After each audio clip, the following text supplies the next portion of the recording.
पूनम्स वर्ल्डमध्ये आपले सहर्ष स्वागत आहे। उन्हाळ्याच्या सीझनमध्ये आज आपण बनवणार आहोत कैरीचे लोणचे। त्यासाठी मी 1 किलो कैरी बाजारातून कापून आणलेली आहे। आता आपण या कैरीतील बिया वगैरे काढून घेऊयात।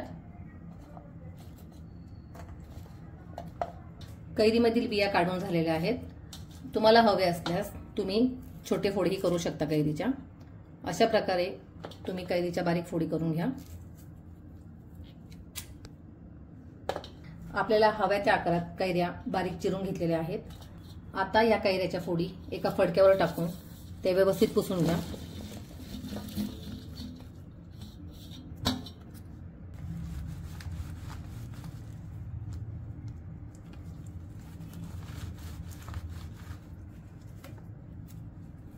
आपल्या कैऱ्या पुसून झालेल्या आहेत।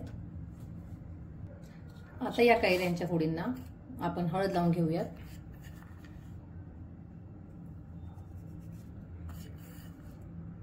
एक चमचा हळद येथे मी घेतलेली आहे।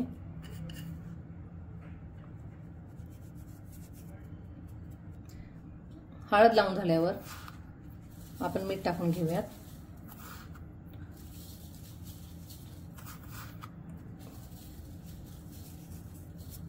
साधारणपणे 3 चमचे मीठ टाकलेलं आहे। आता आपण ह्या फोडी हलवून घेऊयात, जेणेकरून हळद आणि मीठ कैऱ्यांना व्यवस्थित लागेल। हळद मीठ व्यवस्थित चोळून घ्या।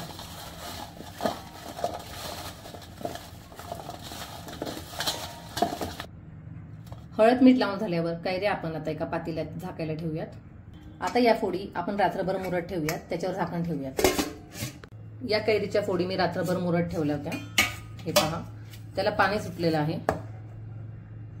हे पाणी आपण काढून घेऊया। आता या फोडी आपण परतीत ओतून घेऊया आणि उन्हामध्ये साधारण 2 ते 3 तास सुकून घेऊया।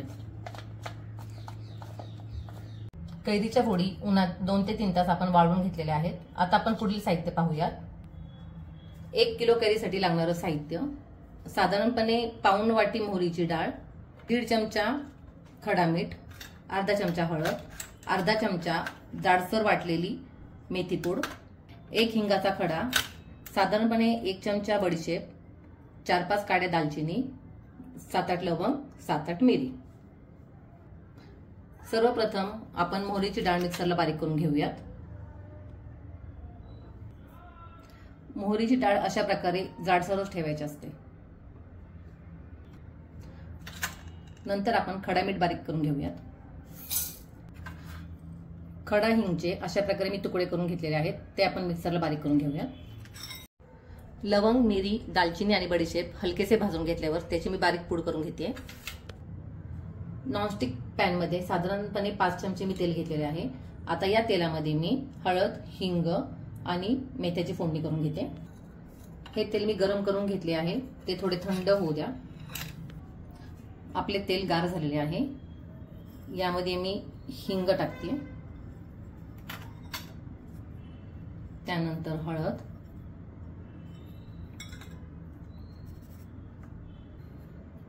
आणि मेथ्या पूड। हे मिश्रण चांगलं हलवून घ्या।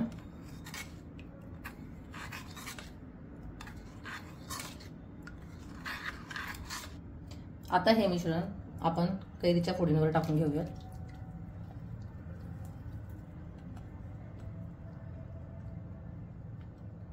त्यानंतर मोहरीची डाळ टाकून घेऊयात,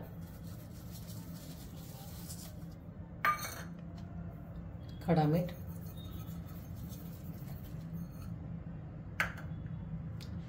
यातील खडा मीठ मी कैरीच्या फोडींवर नंतर टाकायला शिल्लक ठेवलेले आहे।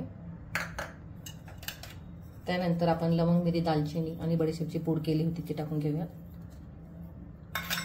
त्यानंतर केपरचा हा 100 ग्रॅम जो मसाला घेतला होता तो यात मिक्स करून घेऊया। आता हे मिश्रण आपण व्यवस्थित मिक्स करून घेऊया।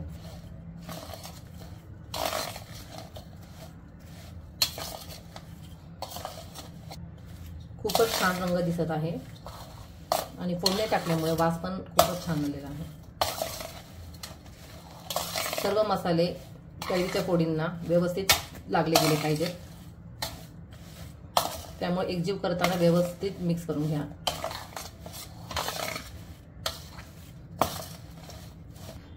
लोणचीच्या फोडी मी बरणीत भरून घेतलेल्या आहेत. त्यात थोडंसं वरून मी खडे मीठ टाकते. खडे मीठ टाकल्याने लोणचं दीर्घकाळ टिकते.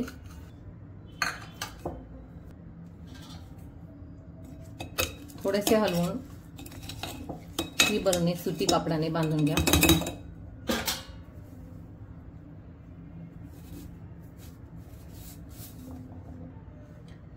बरणीचे तोंड रबराने मी घट्ट पॅक करून घेते. या फोडी आपण रात्रभर मुरत ठेवणार आहोत आणि दुसऱ्या दिवशी या फोडींमध्ये तेल टाकणार आहोत. बरणी ठेवताना अशा जागी ठेवा जेणेकरून कुठल्याच प्रकारचा पाण्याचा संपर्क बरणीशी येणार नाही. काल ह्या लोणच्याला मसाला लावून मी ते उन्हात मुरत ठेवलं होतं. आता आपण यात फोडी बुडतील इतपत तेल टाकूयात. हे 300 ग्रॅम तेल आहे. हे आपण यात टाकून घेऊयात. हे तेल गरम करून गार करून मी घेतलेलं आहे.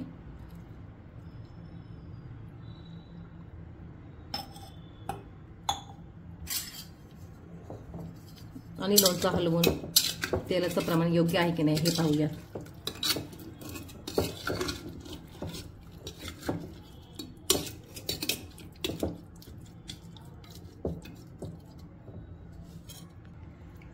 आपल्या फोडी तेलात पूर्ण बुडलेल्या नाहीयेत, त्यामुळे मी 100 ग्रॅम तेल अजून ह्यात ऍड केले.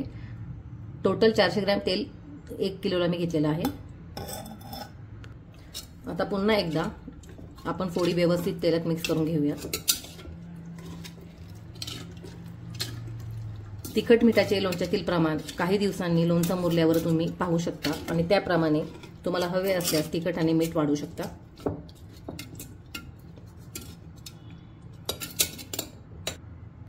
अशा प्रकारे आपलं चटपटीत लोणचं तयार आहे. ही रेसिपी तुम्ही नक्कीच ट्राय करून पहा. यात तुम्हाला मोहरीची डाळ जास्त वाटत असेल तर ते प्रमाण तुम्ही कमीही घेऊ शकता. हे लोणचं तयार झाल्यावर तुम्ही ह्या बरणीत भरून साधारण 10 ते 12 दिवस उन्हामध्ये मुरायला ठेवा आणि दर 2 ते 3 दिवसांनी लोणचं हलवून घ्या. तुम्हाला ही रेसिपी कशी वाटली हे मला कमेंटद्वारे नक्की कळवा. धन्यवाद.